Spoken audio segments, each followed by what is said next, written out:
Hey guys, Doc Lurif here again. I saw a lot of the comments about how this wouldn't be viable in Act 2, Act 3, Act 4, etc. I didn't have a lot of time today, so I just wanted to make a basic quick video on how to use this build in Act 2 and Act 3. I haven't had a chance to really mess around in Act 4 today, and to be quite honest, this build is effective in Act 4, but it is very painstaking to do, so I'm probably going to have to spend a little bit more time editing that out. But in any event, here's a basic kind of breakdown of Act 2 and how you use it. Act 1 and Act 2 both, the resistances, the life on hit, everything that I have right now as far as stats go is more than enough to pretty much stand inside of a group of mobs and tank. As far as hitting enraged timers, you don't hit enraged timers on most mobs, although you can on extra health mobs and shielding mobs and invulnerable minion mobs. And the reason is because it just takes so much to get them down, and the DPS isn't there in this build. But as you can see right here, Act 2, late game in Act 2, I'm taking quite a bit of hits from 3 or 4 mobs here, and just life on hitting my way through it. Still just got the 944 life on hit there. And I just kind of wanted to show you how this works with elite packs as well in Act 2, and a little bit later in the vid I'll get to the elite packs on Act 3. Alright, so as you can see, I'm up against a Mortar, Waller, Jailer, extra health group here.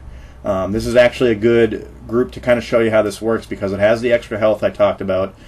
So you would think, with the extra health, you're going to hit that enraged timer. But as you can see, this is actually pretty effective in Act 2. The DPS I have is generally more than enough, and that is, of course, the 12k DPS that I have. One thing I want to kind of bust out is that DPS, when you look into your chart, that's what the game says you have. Based on all your stats and stuff. I noticed that it doesn't calculate in things like poison damage percent. But in any event, as you can see, my life on hit is more than enough to handle mortars. It's more than enough to handle these rings of lightning. It's more than enough to handle a couple smacks to the face. So it's pretty effective for Act 2. Belial is a slow process with this, and you have to change out your daggers, so I'm going to work on that one tomorrow when I have a little bit more time and try to get it up this week.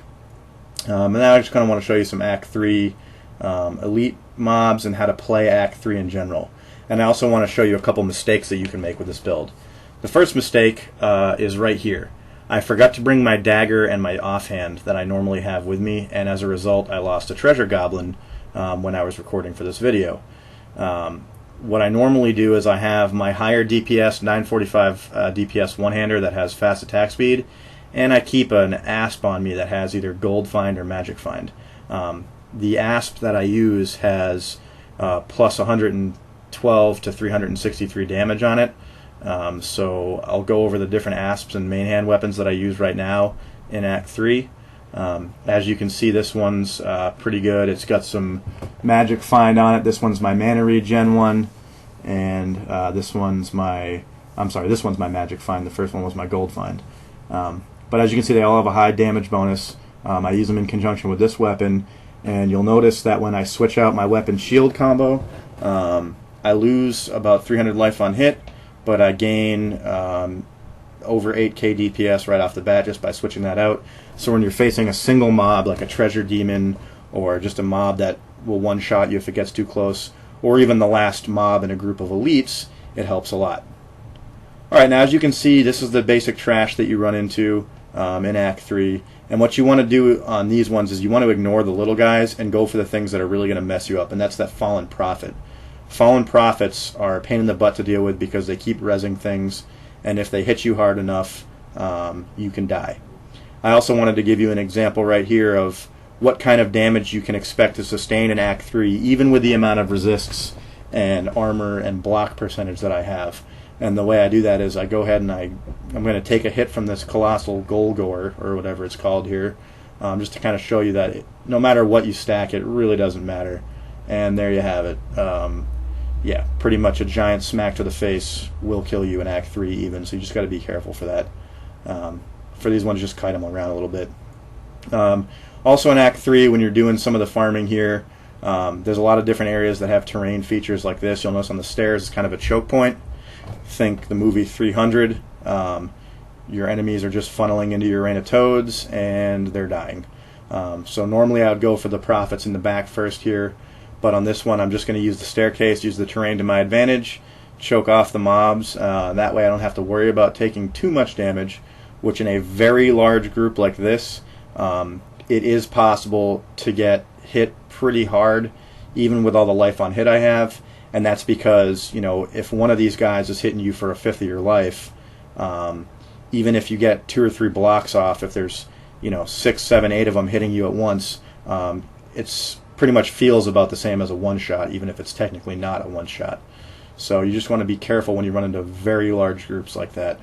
It can be hard to handle if you're not used to it. But, you know, once you play around in Act 3 for a while, you'll get used to it.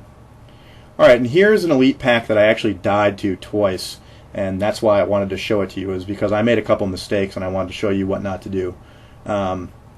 These are teleporters, arcane enchanted illusionists, and yeah, they're pretty hard to deal with. They shoot, these are the fallen prophets basically, so they shoot those little balls of fire at you, which do a significant amount of damage. Now, if you imagine that combined with the fact that they're illusionists, and the fact that you kind of have to be moving here, because while you might be able to deal with their hits from the illusionists, and you might be able to deal with the hits from the fireballs, etc., when you start adding things up, like the arcane enchanted bars that spin around and everything, it can actually get pretty challenging. So what I wound up doing here is I actually died twice, and then I wound up kiting him back to the checkpoint where I died a third time and finally got him. Because on this pack, I did hit the enrage timer. I noticed there was a comment from the last video about somebody saying you will hit an enrage timer with your 10k DPS, and that is technically correct. You will hit it if that's all you do. But if you're smart about fighting the mobs, and you switch your weapon out occasionally to a lower life on hit, higher DPS weapon, or if you can afford it, a higher DPS weapon with life on hit, which is even better, you know, it's actually pretty effective, and you shouldn't hit too many enrage timers. I did hit the initial enrage timer on this one, but like I said, I cut him back to the beginning, and I was able, after I died the first couple times, and I was able to get him down without the enrage timer actually in one shot once I was closer to the checkpoint. It's a lot easier to handle illusionists with Rain of Toads, as you see, because it actually helps out a little bit, because instead of hitting one mob for life on hit, now you're hitting 3, 4, 5, 6, 7, 8 at a time.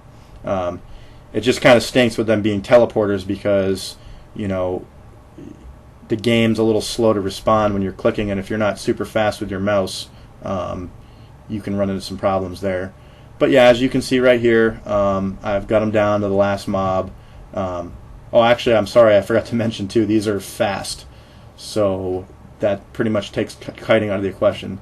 And as you can see, for the last mob, I switched to an asp and a one-hander because they really don't do that much damage, and I don't need as much life on hit or even my shield at this point. So I'm just going to go ahead and get the DPS that I want, up the DPS a little bit to my 20k, and kill them down real fast. Towards the end there, you can see I switched back, and the reason I switched back was just to get a little bit of life on hit. But it all boils down to play style and what it is that you specifically like to do. That's just what I like to do. And then just to kind of show you a little bit later in the act, on the bridge, how you use some of the terrain to your advantage when you first come in. I came in, I cleared everything right off the bat. When you first come in as a Witch Doctor, it's a little tricky because if you get hit too many times, even with this build, it'll still hurt. You'll notice on the bridge that I tend to keep my distance a little bit more, and that's not to say that I can't take a hit. It's just, it makes a little bit more sense with the Rain of Toads. I mean, you don't have to be right up on the enemy in order to use it, so you may as well just go ahead and keep your distance. I think I'm running into a pack right here. Just kind of show you how I use my Grasp of the Dead, slow them down a little bit. Nice slow DPS. It's not too much. It's actually pretty decent. What I'll try to do tomorrow, or sometime this week if I can get around to it, is I will go through the entire bridge and actually farm up 5 stacks of NV and do a Siegebreaker kill for you guys. I've done it a few times. It's kind of fun. It's a little slow, but it's pretty fun. So if you have any questions or comments about any of the techniques or tactics used here, just leave them below, and I'll try to make more more videos using this build in the near future. Thanks for watching.